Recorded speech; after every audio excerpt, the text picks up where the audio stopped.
इतिहास के अनुसार अकबर की दो ऐसी बेगम थीं जो राजपूत खानदान से ताल्लुक रखती थीं। इन बेगमों का नाम जोधाबाई और बीबी दौलत शाह था।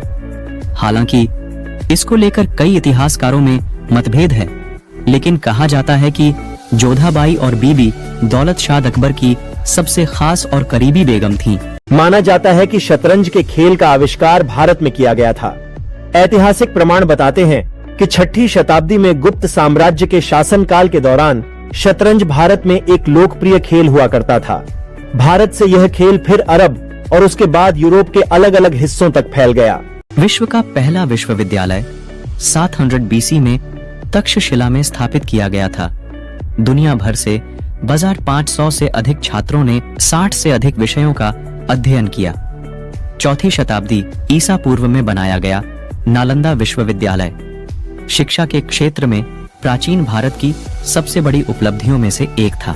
मुगल साम्राज्य की शुरुआत अप्रैल 1526 में इब्राहिम लोदी और बाबर के बीच हुए पानीपत के युद्ध के बाद हुई थी।